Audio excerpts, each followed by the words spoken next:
On a warm Tuesday afternoon in June 2021, a 5-year-old girl told her brothers she was going downstairs to play. She was never seen again. Picture this for a moment. You're in your own home, that sanctuary where your children laugh, fight, eat cereal straight from the box, and leave toys scattered across every surface. How many times have you watched your child disappear around a corner, completely trusting they're safe? How many seconds pass before you even think to check on them? For most of us, our children wander through our homes like tiny explorers, and we barely register their movements. The kitchen to the living room, upstairs to grab a toy, outside to the backyard. These are the normal rhythms of childhood, the innocent adventures that fill a summer day. But what if I told you that 4 years later, nobody knows what happened to Summer Wells, and the answers might be more disturbing than the disappearance itself? Before we dive deeper into this haunting case, I need you to hit that subscribe button and ring the notification bell. This story demands our attention, and together, we are going to examine every angle of a mystery that has consumed investigators, divided a community, and left a family shattered. Summer Moon Utah Wells, yes, that was her full beautiful name, was just 5 years old when she vanished from her family's property in rural Hawkins County, Tennessee. She had blonde hair that caught the sunlight, bright eyes full of curiosity, and the kind of infectious energy that 5-year-olds possess in abundance.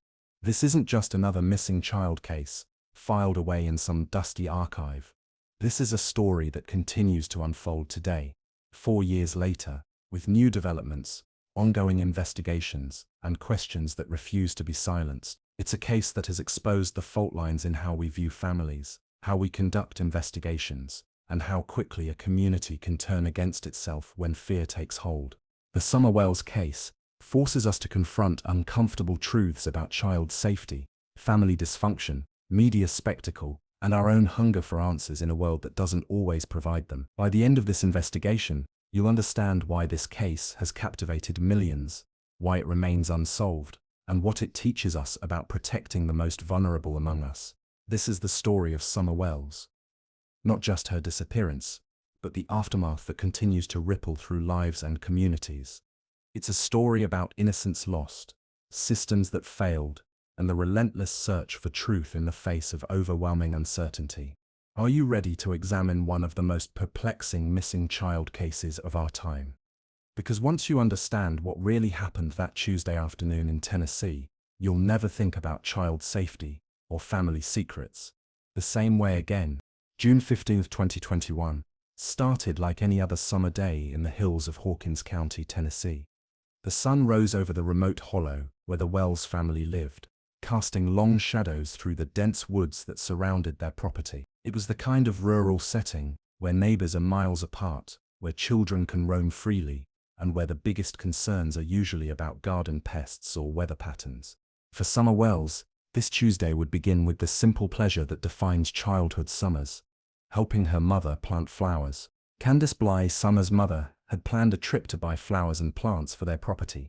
It wasn't unusual. Candace enjoyed gardening, and Summer loved spending time with her mom, especially when it involved getting her hands dirty and being helpful. At around 11 hours a.m., mother and daughter climbed into the family's red Toyota 4Runner and headed toward town. Their first stop was a local swimming hole known as Rocky Top, where other families had gathered to enjoy the warm weather. Surveillance footage from this location would later become crucial evidence, showing Summer alive and playing in the water. She was wearing a pink shirt and grey shorts, an outfit that would be described thousands of times in missing person reports and Amber Alerts. The normalcy of that morning is almost heartbreaking in retrospect. Summer played in the water, splashed with other children, and experienced the pure joy of a summer day that millions of kids across America were also enjoying. Her mother took photos and videos, capturing moments that would later be scrutinized by investigators and armchair detectives alike. After leaving Rocky Top, Candace and Summer made their way to Pilot Mountain Deli, a local establishment where they planned to meet with Summer's grandmother, Candace Candy Bly, and potentially other family members. Security cameras captured them entering the deli. Around 12:30, Summer can be seen walking beside her mother, appearing happy and energetic. Inside the deli, Summer interacted with family members and enjoyed some food. These would be among the last public sightings of the little girl who would soon become the center of one of Tennessee's most intensive missing person investigations. The trip to purchase flowers and plants continued as planned. Mother and daughter visited Walgreens and other local businesses, with Summer accompanying Candace as she selected items for their garden. Again, security footage captured these mundane moments, a mother and daughter running errands together, completely unaware that their lives were about to change forever. They returned home to the family property on Ben Hill Road, sometime around 2:00 p.m. The property itself was a mix of trailers and outbuildings scattered across several acres of rural land. It wasn't a picture-perfect suburban setting. This was working-class rural Tennessee, where families make do with what they have and privacy is measured in miles rather than fence lines. Don Wells, Summer's father, was at work at his job in landscaping. Summer's 3 older brothers were on the property, engaged in typical sibling activities. The family's routine was unremarkable.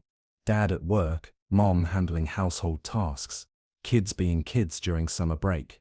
Candace and Summer began the work of planting the flowers they had purchased.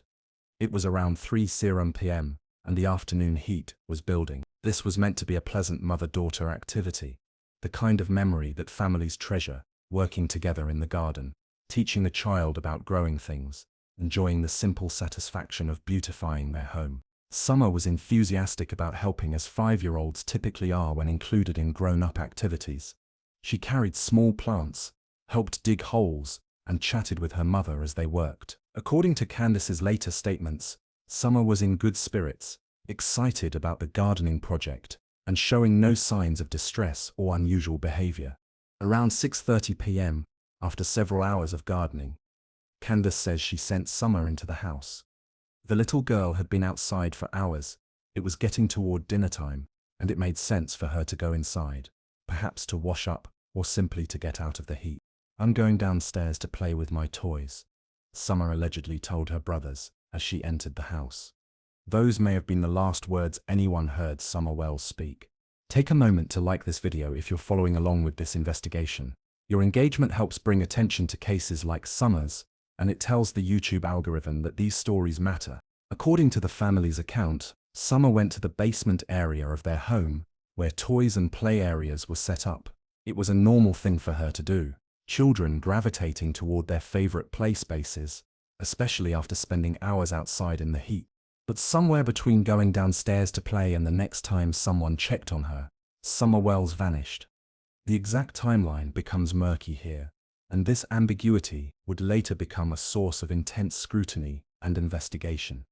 Different family members provided slightly different accounts of when they last saw Summer, when they realized she was missing, and how the search began. What is clear is that by evening, when family members went to check on Summer or call her for dinner, she was nowhere to be found. Not in the basement, not in any of the rooms, not anywhere on the property. This wasn't a case of a child wandering off and getting lost for a few hours. Summer Wells had simply vanished, as if she had never existed at all. No signs of struggle, no witnesses, no clear evidence of what had happened or where she had gone. The normal summer day that had started with flower planting and swimming had transformed into every parent's worst nightmare. In a matter of hours, the Wells family went from being an ordinary rural Tennessee family to the center of a missing child investigation that would consume their lives and capture national attention. As darkness fell on June 15, 2021, Summer Wells was gone, and 4 years later, she still is. When you lose a child, time splinters. One moment you're living in a world where your 5-year-old is safely playing in the basement, and the next moment you're trapped in a nightmare, where every passing second means she could be getting further away, could be in more danger, could be. Candace Bly made the 911 call at 6:32 p.m. on June 15, 2021.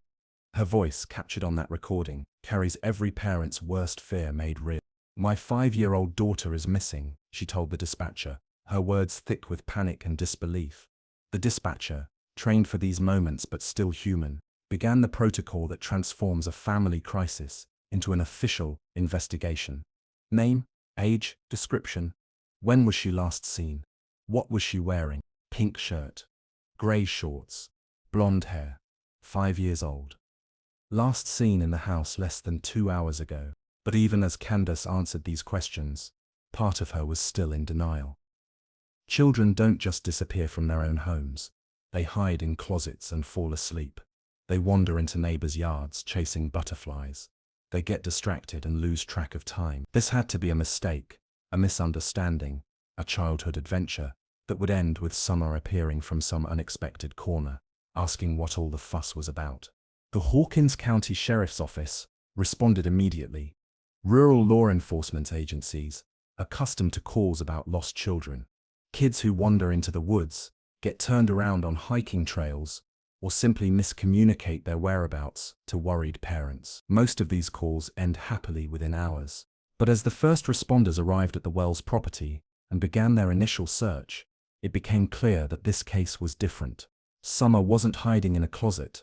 She wasn't napping in an unexpected location. She wasn't anywhere on the property at all. By 7:30 p.m., less than an hour after the initial 911 call, law enforcement had expanded the search beyond the immediate property. Canine units were called in. The Tennessee Bureau of Investigation, TBI, was notified. This wasn't just a little girl who had wandered off. This was a potential abduction, and every minute mattered.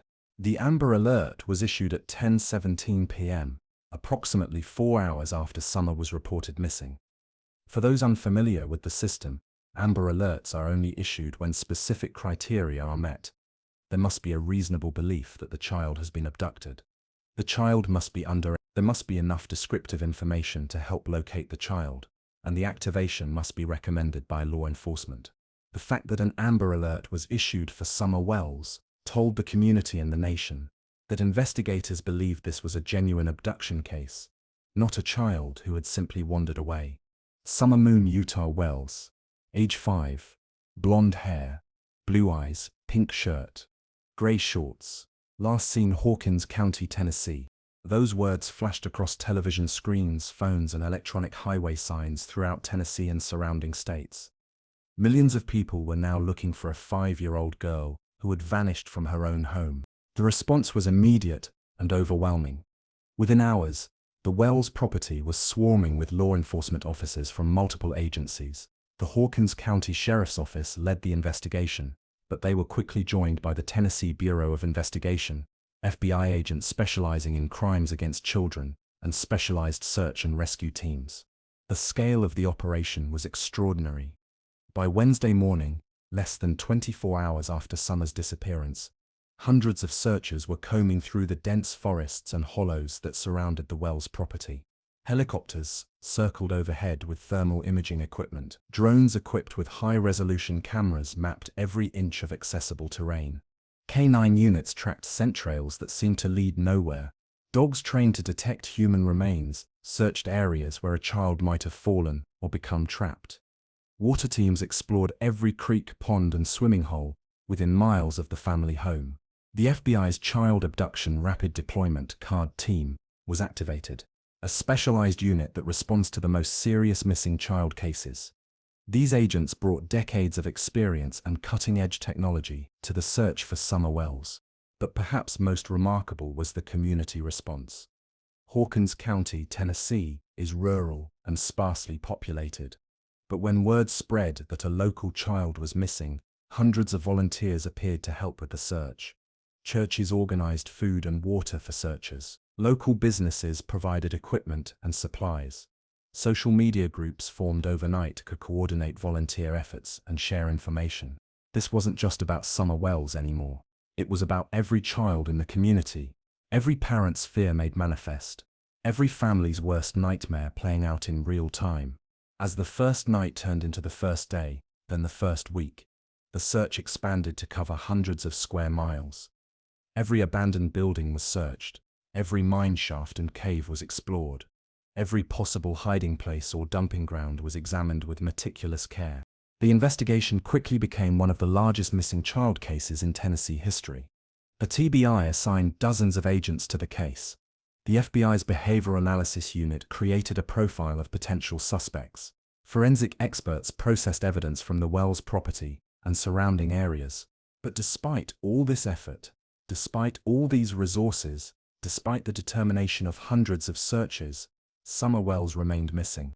The searches continued for weeks, then months. The investigation remained active and intensive. Tips poured in from across the country. Potential sightings, suspicious vehicles, possible suspects. Each tip was investigated thoroughly, but none led to summer. As summer turned to fall, then winter, the reality began to set in. Summer Wells might never be found. This case might join the heartbreaking list of missing children who simply vanished without a trace, leaving families and communities to grapple with uncertainty and unanswered questions. But the investigation was far from over. If anything, it was just beginning. When a child disappears, investigators follow a statistical reality that most people prefer not to acknowledge.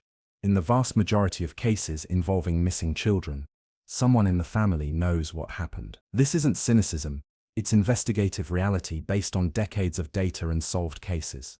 The scrutiny of the Wells family began almost immediately, and it would only intensify as the days and weeks passed without finding Summer. Don Wells, Summer's father, was 53 years old at the time of her disappearance. He worked in landscaping, had previous legal troubles, including charges related to domestic violence, and struggled with alcohol dependency. His criminal record included convictions for driving under the influence and a more serious charge of aggravated sexual battery from the 1990s, a conviction that would be repeatedly mentioned in media coverage and online discussions. Candace Bly, Summer's mother, was 35 years old and had her own complicated history. She had been involved with Child Protective Services previously, struggled with substance abuse issues, and had a criminal record that included charges related to drugs and other offenses. Her relationship with Don had been tumultuous, marked by periods of separation and reconciliation. I want you to pause here and really think about something. How quickly do we judge families in crisis? How often do we assume that previous mistakes determine present guilt? Drop a comment below and tell me your thoughts on how a family's background should factor into missing child investigations. The Wells family lived on Ben Hill Road in a rural part of Hawkins County in what could best be described as poverty. Their home consisted of multiple trailers and outbuildings on several acres of land. The property was not well maintained by suburban standards. There were junk cars, scattered debris, and the general appearance of a family struggling financially. This setting would become significant in how the case was perceived and covered by media. The Wells family didn't fit the profile of sympathetic victims that often drives national attention to missing child cases. They weren't middle-class suburbanites with perfectly manicured lawns and spotless homes.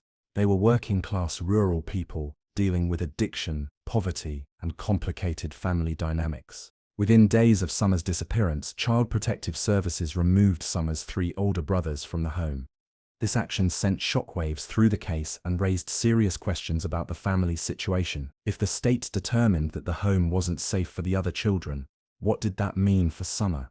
Had she been living in an unsafe environment? Were there dangers that investigators had uncovered?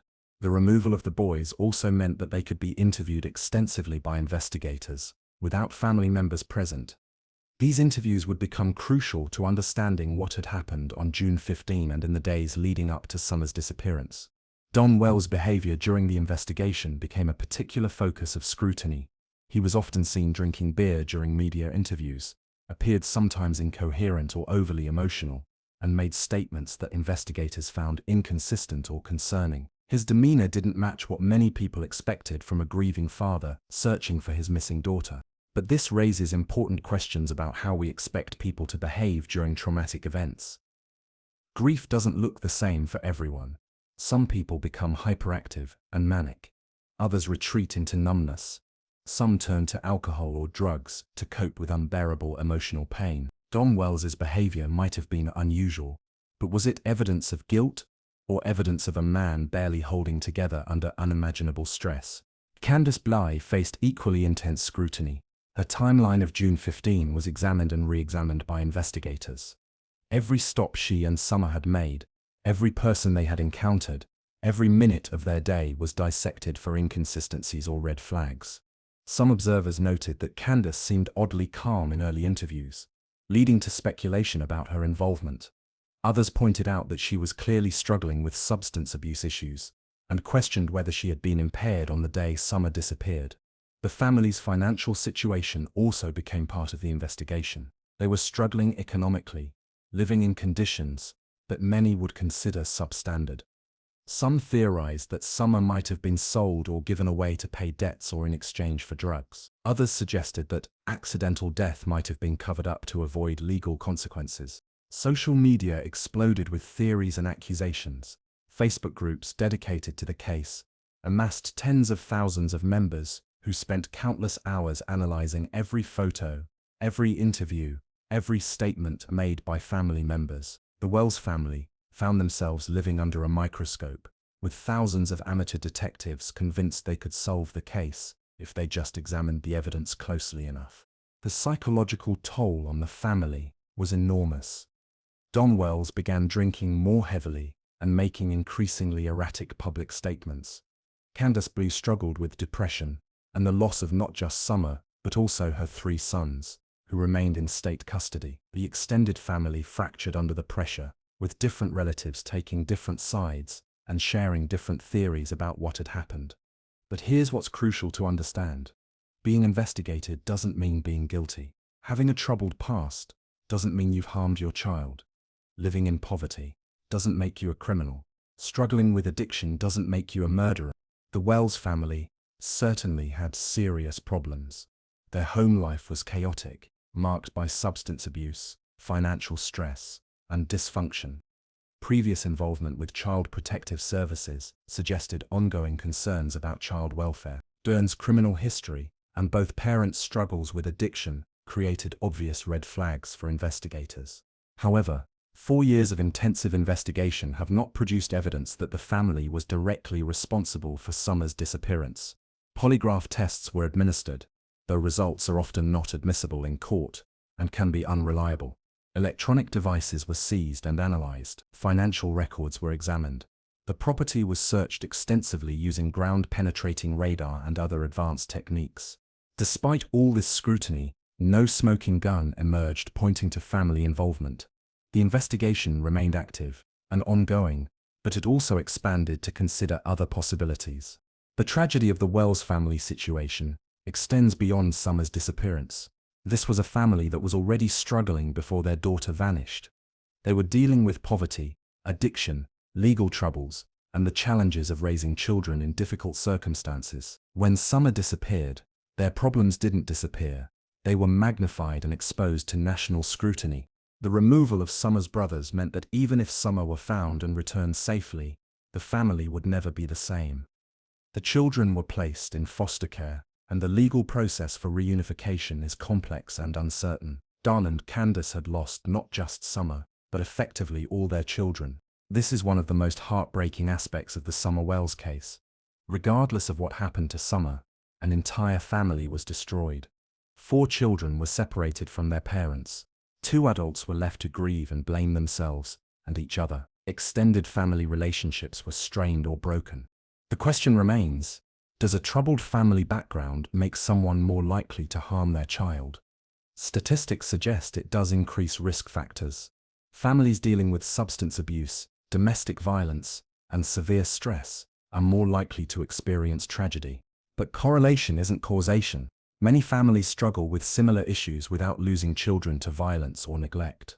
Many missing child cases involve families that appeared perfect from the outside, but hid dark secrets. The Wells family was imperfect, troubled, and dealing with serious problems. They were also a family that loved their children, that included Summer in daily activities, and that immediately called for help when she disappeared. 4 years later, the investigation continues, and the Wells family remains under scrutiny. They have been investigated more thoroughly than most families ever will be, their lives exposed and analyzed in minute detail. If they were responsible for Summer's disappearance, it's remarkable that no evidence has emerged after such intensive investigation. But if they weren't responsible, then the real perpetrator remains free, and a family has been destroyed twice. First by losing Summer, and then by being consumed by suspicion and investigation. Modern missing child investigations are marvels of coordination, technology, and human determination. When 5-year-old Summer Wells vanished, investigators deployed every tool available in contemporary law enforcement, from old-fashioned door-to-door interviews to cutting-edge digital forensics. The Tennessee Bureau of Investigation took the lead on the case, working closely with the FBI's Crimes Against Children unit and local law enforcement. Within 48 hours, the investigation had grown to include dozens of agents and specialists from multiple agencies. This wasn't just a local missing child case. It had become a federal priority. The first phase of any missing child investigation focuses on what's called the hot zone, the immediate area where the child was last seen. In Summer's case, this meant an exhaustive search of the Wells property and surrounding forest. Every building was searched multiple times. Every vehicle was examined. Every inch of accessible terrain was covered by search teams using dogs, metal detectors, and ground-penetrating radar. The property search revealed some interesting but ultimately inconclusive findings. Investigators discovered areas where the ground had been recently disturbed, but excavation revealed nothing related to Summer's disappearance. They found personal items belonging to family members, but nothing that pointed to what had happened to Summer. One of the most significant early leads was the sighting of a red or maroon pickup truck in the area around the time of Summer's disappearance. Multiple witnesses reported seeing an unfamiliar vehicle driving slowly through the neighborhood, and security cameras from nearby properties captured images of trucks that didn't belong to local residents. This is exactly the kind of detail that could break a case wide open. If you're watching this and you live in rural Tennessee, or if you have any information about suspicious vehicles in the Hawkins County area in June 2021, please contact the TBI. Sometimes the smallest detail can be the key to everything. The truck sightings generated hundreds of tips and led to weeks of investigation. Investigators tracked down the owners of every red or maroon pickup truck registered in the region. They analyzed security footage from dozens of businesses and homes. They interviewed everyone who claimed to have seen suspicious vehicles. Despite this intensive effort, the mysterious truck remained mysterious. Some sightings were explained. Residents who had legitimate reasons to be in the area, workers making deliveries, people visiting friends or family. But other sightings couldn't be accounted for, leaving investigators with the tantalizing possibility that Summer's abductor had been seen but not identified. The digital investigation was equally intensive. In modern missing child cases, electronic evidence often provides crucial breakthroughs. Investigators seized phones, computers, and other devices from the Wells family and began the painstaking process of digital forensics. They analyzed call records, text messages, social media activity, and internet search histories. They looked for signs of contact with potential predators, evidence of planning or premeditation, or communications that might reveal what had happened to Summer. The cell phone data was particularly important. Investigators used phone records to track the movements of family members on June 15, confirming their presence at various locations throughout the day. They also analyzed the data from cell towers in the area to identify every phone that had been present near the Wells property around the time of Summer's disappearance. This process, called cell tower analysis or tower dumps, can reveal crucial information about who was in a specific area at a specific time. If Summer had been abducted by a stranger, their phone would likely have pinged the same towers, providing a potential trail to follow. The investigation also focused heavily on Summer's activities in the days and weeks before her disappearance.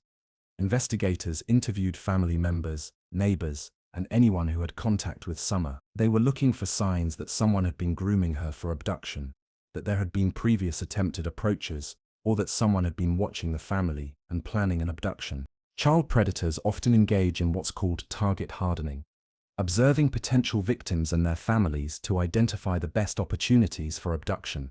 They look for children who are often unsupervised, families with chaotic schedules, and locations where they can approach a child without being seen. The rural location of the Wells property could have made Summer an attractive target. The family's struggles with substance abuse and legal troubles might have made them seem like less vigilant parents. The property's isolation meant that someone could potentially approach without being observed by neighbors. But investigators also had to consider the possibility that Summer's disappearance was connected to the family's lifestyle and associates. Don Wells had previous legal troubles, and both parents had struggled with substance abuse. In rural areas, these issues often intersect with illegal drug activity, which can involve dangerous people who might target children as leverage or revenge. The investigation expanded to include anyone who had been in conflict with the Wells family, anyone who owed them money or was owed money by them, and anyone involved in illegal activities who might have seen Summer as collateral in some dispute. Investigators also explored the possibility that Summer's disappearance was connected to human trafficking. East Tennessee sits along several major interstate highways that are known trafficking corridors. Rural areas can be attractive to traffickers because of lower law enforcement presence and limited surveillance. However, Summer's age and the circumstances of her disappearance didn't fit typical trafficking patterns. Most trafficked children are teenagers who are groomed and manipulated over time before being moved into trafficking situations. 5-year-olds are rarely trafficked because they're too young to be exploited in most trafficking schemes and too difficult to control and transport. As the investigation progressed, the TBI received thousands of tips from across the country. People called in potential sightings of Summer, reports of suspicious individuals or vehicles, and theories about what might have happened. Each tip was logged, prioritized, and investigated. The vast majority of tips led nowhere. Supposed sightings turned out to be other children. Suspicious individuals had solid alibis. Theories based on social media speculation had no factual foundation. But a few tips generated serious investigation. Several people reported seeing a young blonde girl in various locations across Tennessee and neighboring states. Some of these reports came from credible witnesses and required extensive follow-up investigation. Investigators traveled to multiple states following up on potential sightings. They reviewed security footage from shopping centers, restaurants, and gas stations. They interviewed witnesses and conducted lineups with other children to test the reliability of identification. None of these sightings were confirmed to be Summer Wells, but each one had to be investigated thoroughly. In missing child cases, investigators can't afford to dismiss any possibility, no matter how remote it might seem. The investigation also included extensive background checks on everyone who had access to Summer or knowledge of the family's routines. This included extended family members, neighbors, delivery drivers, utility workers, and anyone else who might have had opportunity to observe or approach Summer. Several individuals emerged as persons of interest during this process. Some had criminal histories involving crimes against children. Others had been in the area around the time of Summer's disappearance and couldn't account for their whereabouts. A few had made statements or behaved in ways that investigators found concerning. But being a person of interest isn't the same as being a suspect. Many people who are investigated in missing child cases are ultimately cleared when evidence fails to support their involvement. The investigation process is designed to be thorough and inclusive rather than narrowly focused, especially in the early stages when investigators don't know what happened. One of the most challenging aspects of the Summer Wells investigation was the remote rural location where she disappeared. Unlike urban areas with extensive surveillance camera networks, rural Tennessee has limited electronic monitoring. Investigators had to rely more heavily on witness statements, physical evidence, and traditional investigative techniques. The dense forests and difficult terrain also complicated the search efforts. Even with dogs, helicopters, and ground crews, vast areas of wilderness remained unsearched or only partially searched. It's possible that evidence of Summer's fate exists in some remote location that investigators haven't yet accessed. 4 years after Summer's disappearance, the investigation remains active. The TBI continues to follow up on tips, conduct interviews, and analyze evidence. They've employed increasingly sophisticated forensic techniques as technology has advanced, but they've also had to confront the reality that some missing child cases are never solved. Despite the best efforts of skilled investigators using modern technology and unlimited resources, some children simply vanish without leaving enough evidence to determine what happened to them. The Summer Wells investigation has been one of the most intensive missing child cases in Tennessee history. Hundreds of people have been interviewed, thousands of tips have been investigated. Multiple agencies have committed enormous resources to finding out what happened to a 5-year-old girl who disappeared from her own home. The fact that the case remains unsolved after such intensive investigation is both frustrating and telling. It suggests either that the perpetrator was extremely careful and lucky, or that Summer's fate involves circumstances that investigators haven't yet considered or discovered. But the investigation continues, and investigators remain hopeful that new evidence, new tips, or new investigative techniques might finally provide the answers that Summer's family and the community desperately need. When a child vanishes without a trace, the human mind struggles to accept the uncertainty. We need explanations, patterns, someone to blame. In the absence of concrete evidence, theories multiply like wildfire, each one seeming plausible until examined closely. The Summer Wells case has generated more theories than almost any missing child case in recent memory. Some are based on careful analysis of available evidence. Others spring from online speculation, regional prejudices, or the deep human need to solve puzzles that law enforcement cannot. Theory 1. Stranger abduction. The most straightforward explanation for Summer's disappearance is that a stranger observed her routine, identified an opportunity, and abducted her while she was playing outside or near her home. This theory is supported by several factors. Rural properties like the Wells place are often accessible to people who want to observe from a distance. The family's routines might have been predictable to someone watching over time. Summer was often outside unsupervised, creating opportunities for approach. The mysterious red pickup truck sightings support this theory. Multiple witnesses reported seeing unfamiliar vehicles in the area around the time of Summer's disappearance. If someone was planning an abduction, they would likely have conducted surveillance in the days or weeks beforehand. Child predators often target rural areas specifically because of lower population density, reduced law enforcement presence, and limited surveillance. A determined predator could have observed the Wells family for weeks, learning Summer's patterns and identifying the best opportunity for abduction. However, stranger abductions are statistically rare, accounting for only about 1% of missing child cases. Most abducted children are taken by family members or people known to the family. Random stranger abductions, while they capture public attention, are extremely uncommon. Additionally, Summer disappeared from inside or immediately around her home during daylight hours.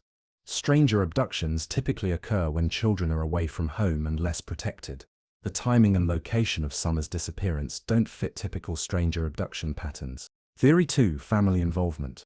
The most statistically likely explanation for Summer's disappearance is that someone in her immediate family knows what happened to her. This could range from accidental death, with a cover-up, to intentional harm. This theory is supported by several concerning factors. The family had a history of substance abuse, domestic violence, and involvement with child protective services. The removal of Summer's brothers immediately after her disappearance suggests that investigators had serious concerns about the household. The timeline provided by family members has inconsistencies that investigators have noted. Different family members gave slightly different accounts of when Summer was last seen and when they realized she was missing. Some observers have noted that the family's behavior during the crisis seemed inconsistent with normal grief responses. Don Wells appeared intoxicated during media interviews. Candace Bly seemed unusually calm in some interviews and overly emotional in others. However, 4 years of intensive investigation have not produced evidence supporting family involvement. The property has been searched extensively. Digital devices have been analyzed. Financial records have been examined. Multiple polygraph tests have been conducted.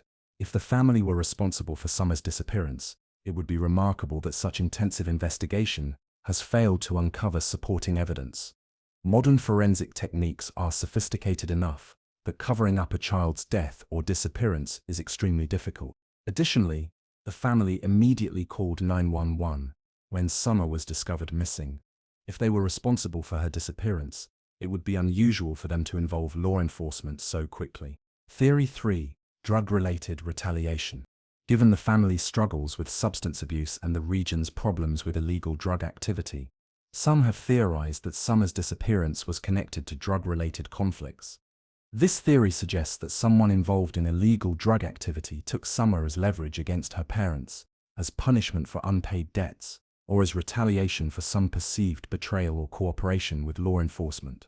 Rural Tennessee has significant problems with methamphetamine production and distribution.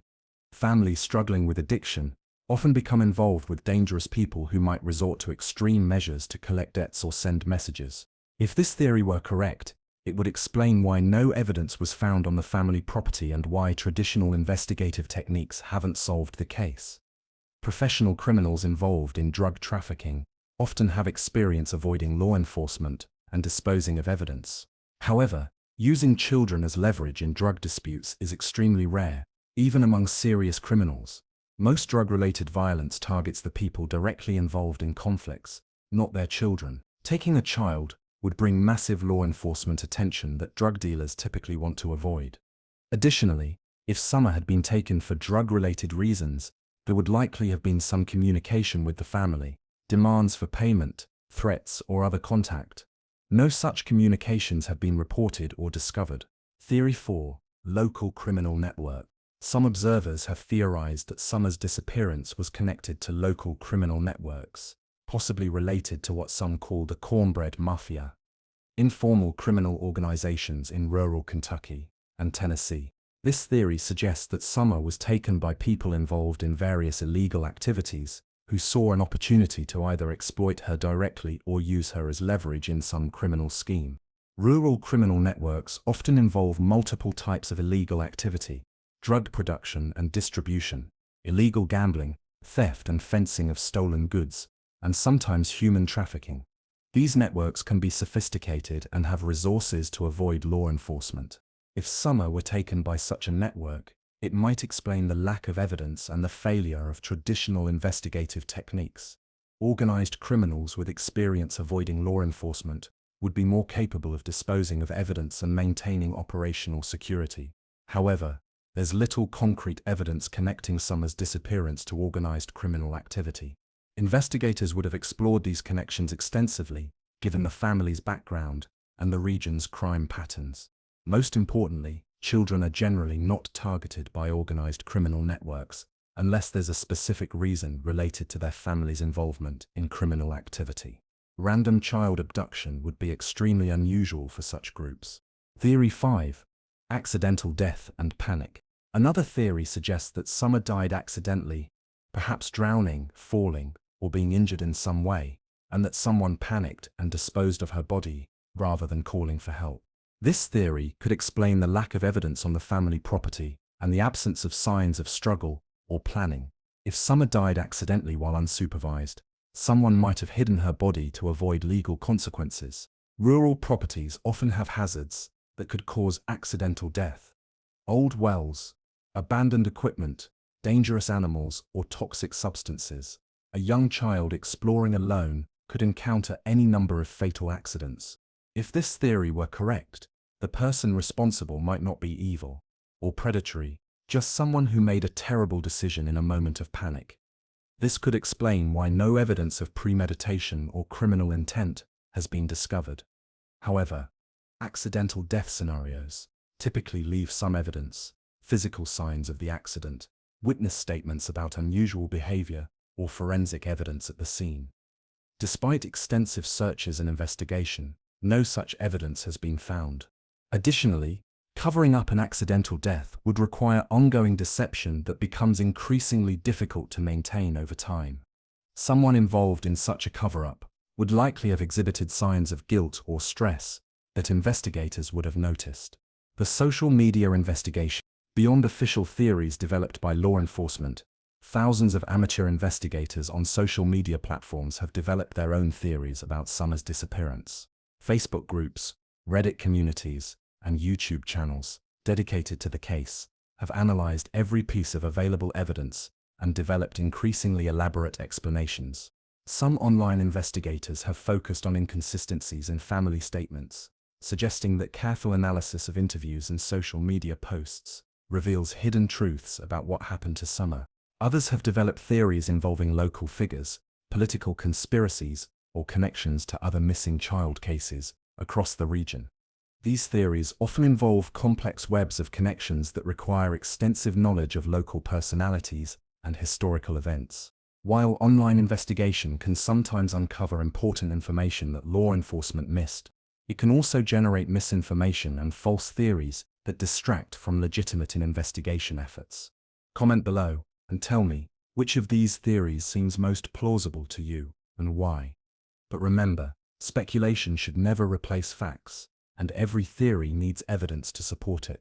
The proliferation of theories about Summer Wells reflects both the genuinely puzzling nature of her disappearance and the human need to find explanations for inexplicable events.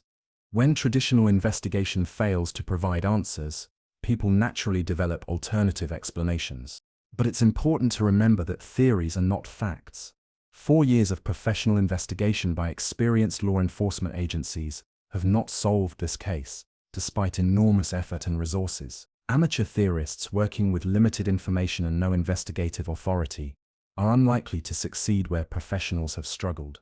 The most honest assessment of the Summer Wells case is that we still don't know what happened to her. Despite extensive investigation and countless theories, her disappearance remains an unsolved mystery. Someone, somewhere, knows what happened to Summer Wells. Until that person comes forward or evidence emerges to support one of these theories, Summer's fate remains unknown. What we do know is that a 5-year-old girl vanished from her home and has never been seen again.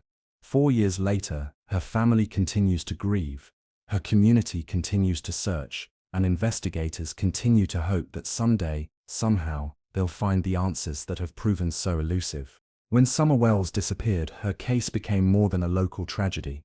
It became a national obsession.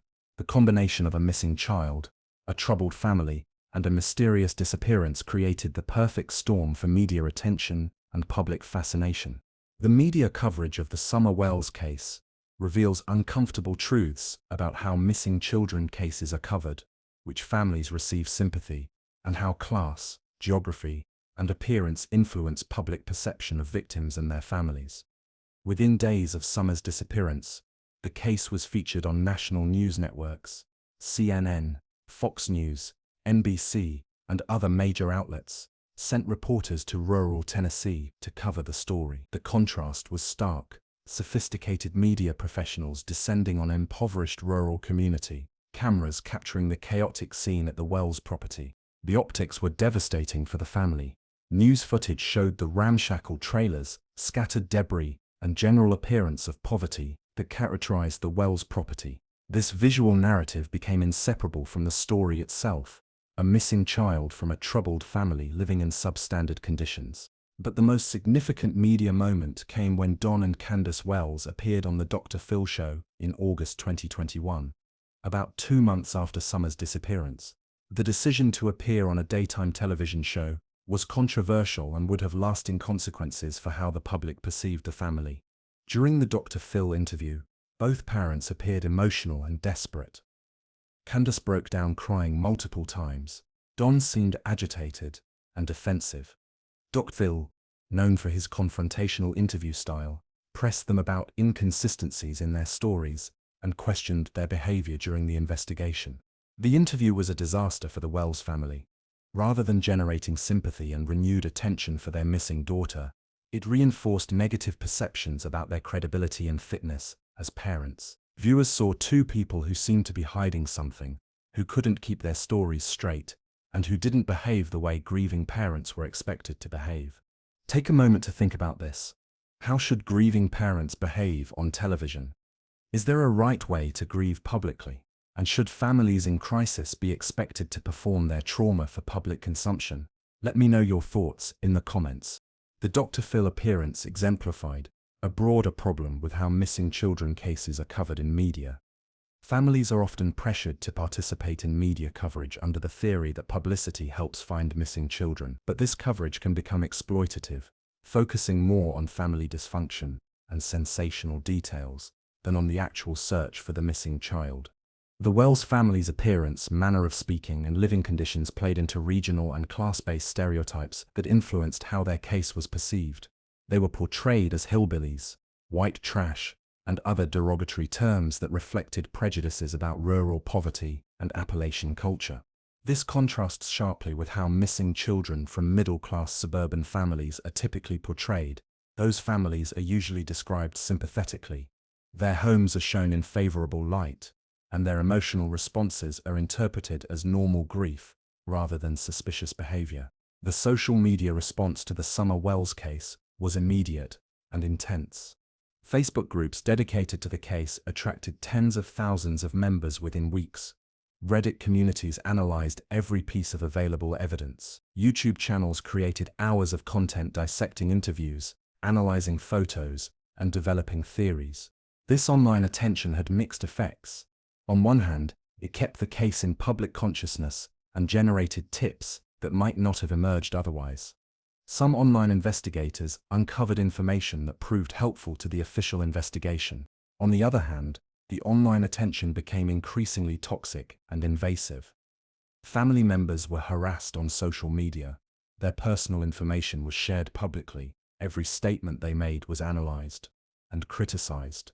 Amateur investigators showed up at their property uninvited. The Wells family found themselves living in a fishbowl, with thousands of strangers scrutinizing their every move and public statement. This level of attention would be difficult for any family to handle, but it was particularly challenging for people already dealing with substance abuse, poverty, and the trauma of losing a child.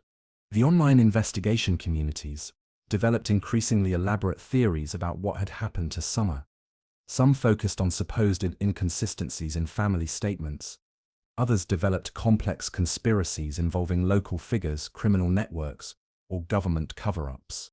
While most online investigators claimed to be motivated by desire to find Summer, much of the discussion seemed more focused on assigning blame and solving puzzles than on genuine concern for a missing child. The Wells family became characters in a real-life mystery novel, rather than human beings dealing with unimaginable loss. The coverage of the Summer Wells case also highlighted geographic and cultural biases in how missing children stories are perceived. Cases involving children from rural, poor, or minority families often receive different treatment than cases involving middle-class white families from suburban areas. Summer's disappearance occurred in rural Tennessee, in a community that many Americans view through stereotypes about Appalachian poverty, drug abuse, and dysfunction. These perceptions influenced how the case was covered and how the family was portrayed. If Summer had disappeared from a middle-class suburb, would the coverage have focused so heavily on her parents' criminal histories and substance abuse problems? Would their emotional responses have been interpreted so negatively? Would their living conditions have been portrayed so sensationally? These questions don't have clear answers, but they're worth considering when evaluating how missing children cases are covered, and why some cases receive more sympathetic treatment than others. The media attention also created additional trauma for the Wells family. Beyond the loss of Summer, they became public figures against their will, subjected to constant scrutiny and criticism. Every statement they made was analyzed for hidden meanings. Every emotion they displayed was interpreted as evidence of guilt or innocence. Don Wells, in particular, struggled with the media attention. His drinking increased, and he made increasingly erratic public statements. Some observers interpreted this as evidence of guilt, while others saw it as a man cracking under unbearable pressure. Candace Bly faced similar scrutiny, with her appearance, manner of speaking, and emotional responses constantly analyzed and criticized. She was alternately accused of being too emotional or not emotional enough, too cooperative with investigators or too defensive. The couple eventually started their own YouTube channel, presumably to control their narrative and communicate directly with the public without media filters. But even this decision was controversial, with critics suggesting that grieving parents shouldn't be creating content or trying to profit from their tragedy. The media coverage of the Summer Wells case raises important questions about the ethics of covering missing children cases, particularly when families are struggling with poverty, addiction, or other challenges. Does media attention help find missing children, or does it sometimes exploit tragedy for entertainment value? There's no easy answer to this question. Media coverage can generate tips and keep cases in public consciousness, but it can also traumatize families, spread misinformation, and turn real tragedies into entertainment content. The Summer Wells case became a media phenomenon, but it's important to remember that beneath all the coverage, speculation, and online discussion is a real family that has lost a child. 4 years later, Summer remains missing, and her family continues to grieve while living under constant public scrutiny. The media attention has not brought Summer home. The online investigation has not solved the case. The public fascination has not provided the answers that everyone desperately wants. What the media coverage has done is expose the complicated relationship between missing children cases, public attention, and social media investigation.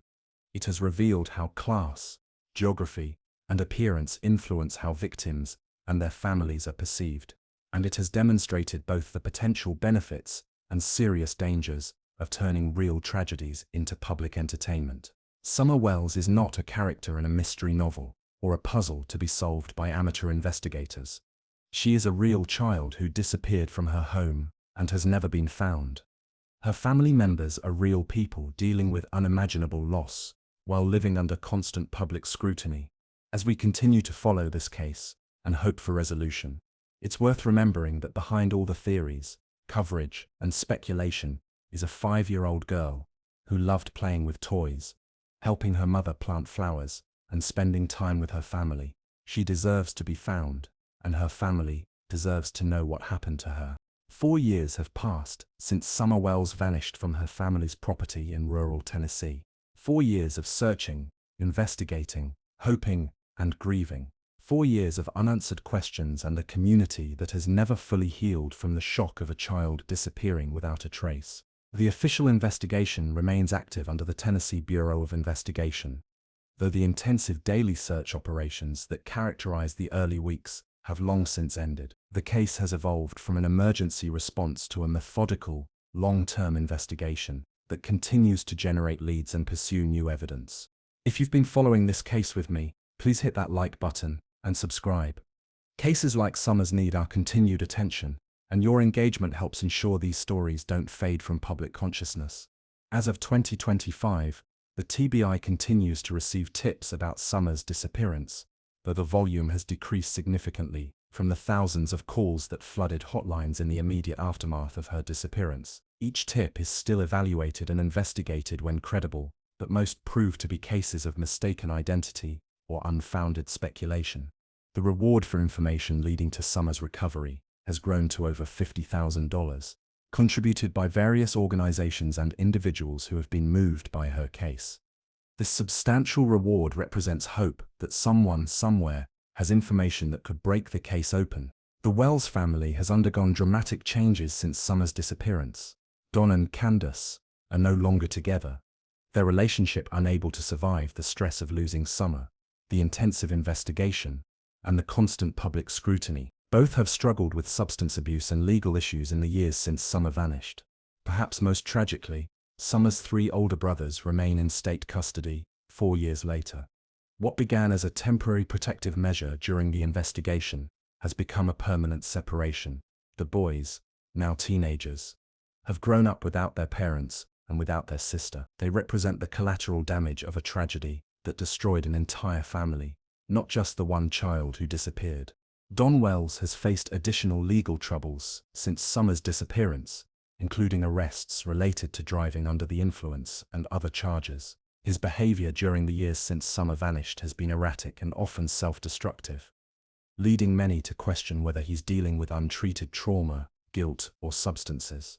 Candace Bly has also struggled in the years since Summer's disappearance. She has dealt with depression, substance abuse, and the overwhelming grief of losing not just Summer, but effectively all her children. Her public statements have become increasingly rare, and she has largely withdrawn from the media attention that once surrounded the case. The property where Summer disappeared has changed hands multiple times. The Wells family no longer lives there, unable to afford the mortgage and unable to bear remaining in the place where their daughter vanished. New owners have moved in, but the property will forever be associated with Summer's disappearance. The community of Hawkins County has also been permanently changed by Summer's case. What began as a rallying point that brought neighbors together in search efforts has become a source of division and suspicion. Some residents remain convinced that the family was involved in Summer's disappearance. Others believe the community has been too quick to judge a family dealing with tragedy. Local law enforcement agencies have been criticized for various aspects of their handling of the case.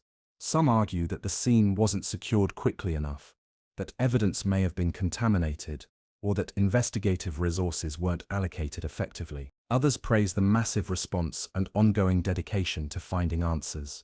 The case has also highlighted broader issues about rural law enforcement, child protective services, and support systems for families in crisis. Some observers argue that Summer's disappearance might have been prevented if the family had received more effective intervention and support for their substance abuse and other problems. Recent developments in the case have been limited, but investigators continue to pursue new leads and employ advancing forensic technologies. In 2024, the TBI announced that they were re-examining physical evidence using newer DNA analysis techniques that weren't available when Summer first disappeared. Ground-penetrating radar surveys have been conducted on various properties in the area, following up on tips or areas of interest that investigators want to examine more thoroughly. While these searches haven't revealed Summer's location, they demonstrate the ongoing commitment to leaving no stone unturned. The advancement of forensic technology provides some hope that evidence collected early in the investigation might yield new insights when analyzed with more sophisticated techniques. DNA analysis, in particular, has advanced significantly in recent years, allowing investigators to extract useful information from smaller and more degraded samples. Digital forensics has also advanced, and investigators have re-examined electronic devices and data with newer analytical tools. Social media platforms and other online services have also improved their ability to preserve and analyze historical data that might be relevant to the investigation. But perhaps the most significant development has been the gradual shift in how the case is perceived by the public and media. The initial frenzy of attention has faded, replaced by a more measured understanding of the complexity and tragedy involved. Some of the amateur online investigators who initially focused intensely on the case have moved on to newer mysteries. The social media groups that once buzzed with daily theories and speculation have become quieter, with posts focusing more on remembering Summer and supporting ongoing search efforts. This evolution reflects the natural cycle of public attention to missing persons cases. Initial intense interest gradually fades as cases remain unsolved and new tragedies capture public consciousness. But this fading attention can be devastating for families who need ongoing support and continued pressure on investigators to keep cases active. The Summer Wells case has entered what investigators call the cold case phase, though it officially remains an active investigation. This means that while investigators aren't conducting daily search operations or interviewing witnesses regularly, they continue to pursue new leads and haven't given up hope of solving the case.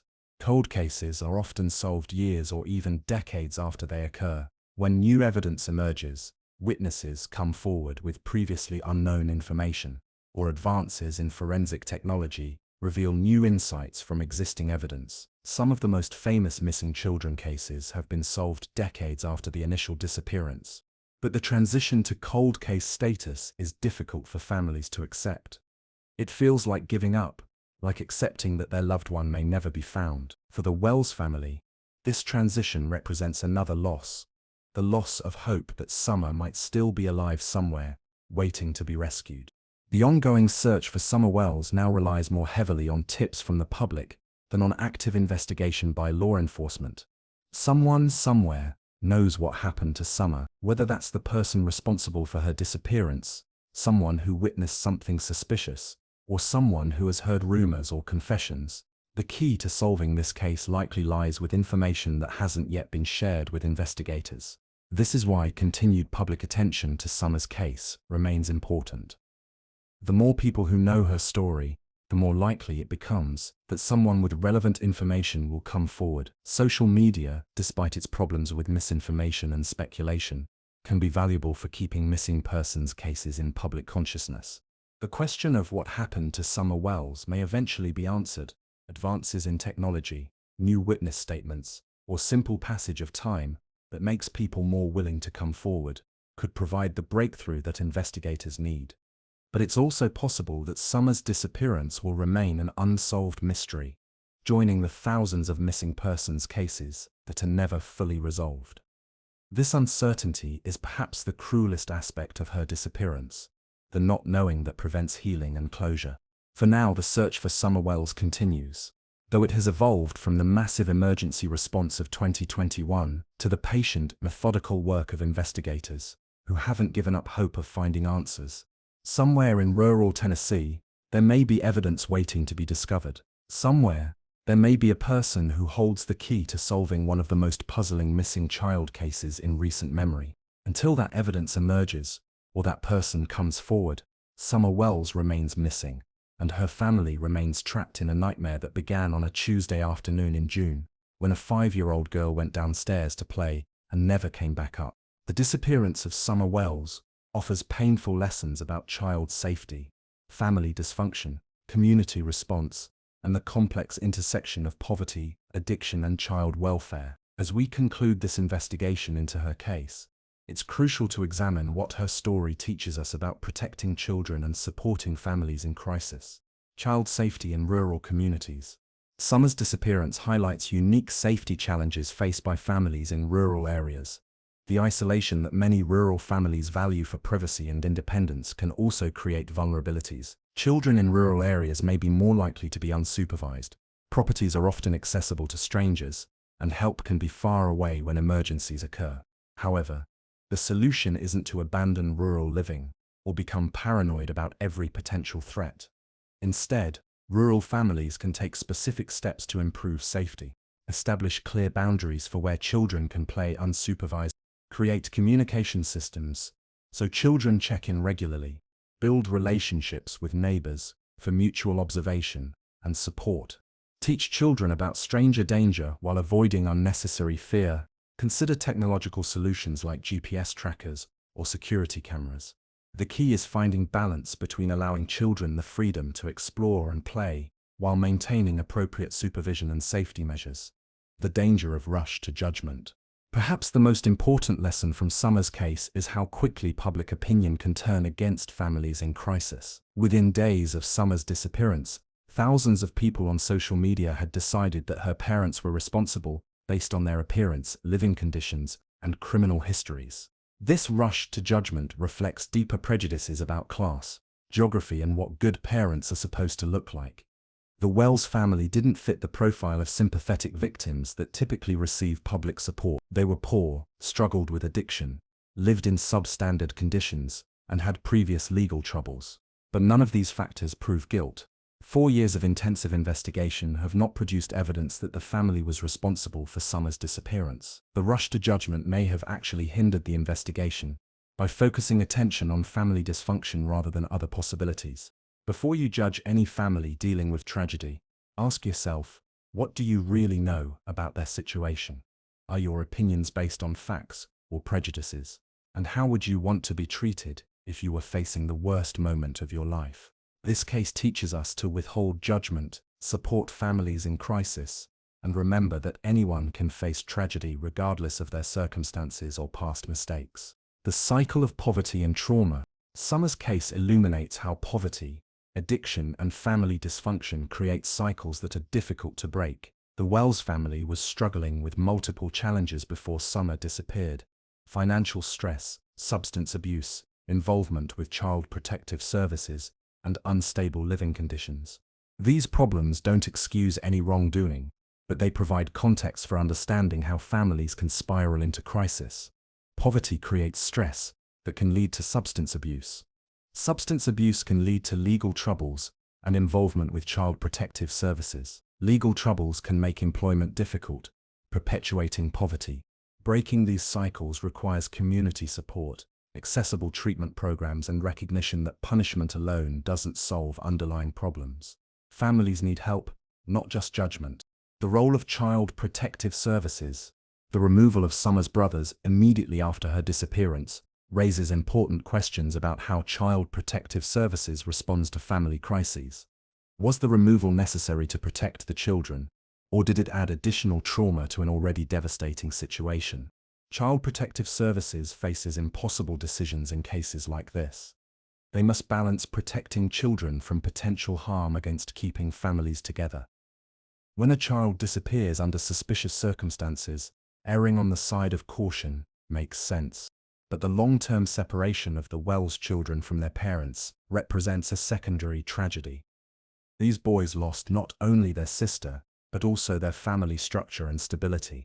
The trauma of family separation can have lasting effects on children's development and well-being. This situation highlights the need for better support systems for families in crisis, intervention before problems become severe, and more nuanced approaches to child protection that consider the full spectrum of children's needs. Media responsibility and ethics. The media coverage of Summer's case raises important questions about how missing children stories should be covered. Does sensational coverage help find missing children, or does it exploit tragedy for entertainment value?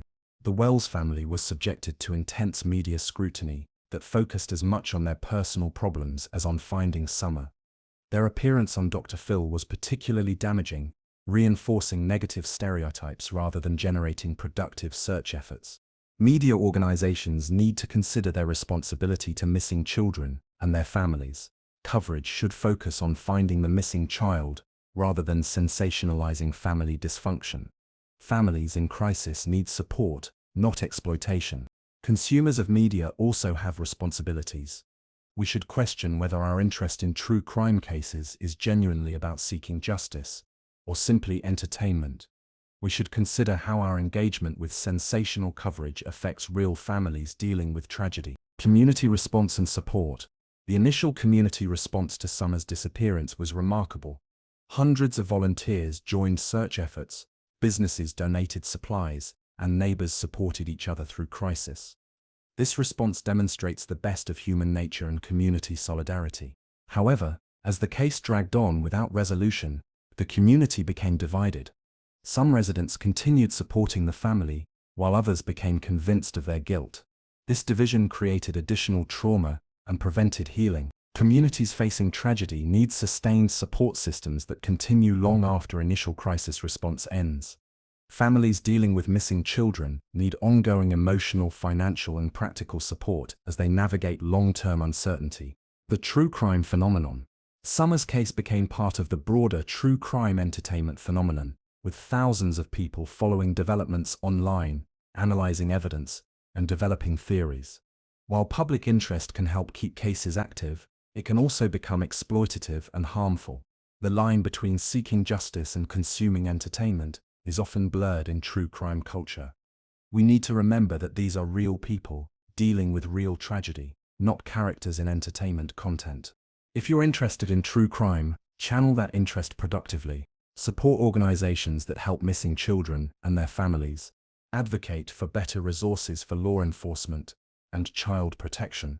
Volunteer with search and rescue organizations. Donate to victims' rights organizations. Use your platform to raise awareness responsibly. Technology and child safety. Summer's case occurred in an era of advancing technology that offers new tools for child protection. GPS trackers, security cameras, and communication devices can help parents monitor children's safety and whereabouts. However, technology isn't a complete solution.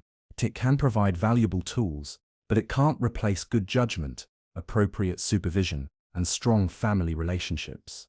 The goal should be using technology to enhance safety without creating paranoia or eliminating childhood freedom, hope, and healing. 4 years after Summer's disappearance, her case remains unsolved. This uncertainty is perhaps the cruelest aspect of missing children cases, the inability to achieve closure or move forward with grieving. But hope remains.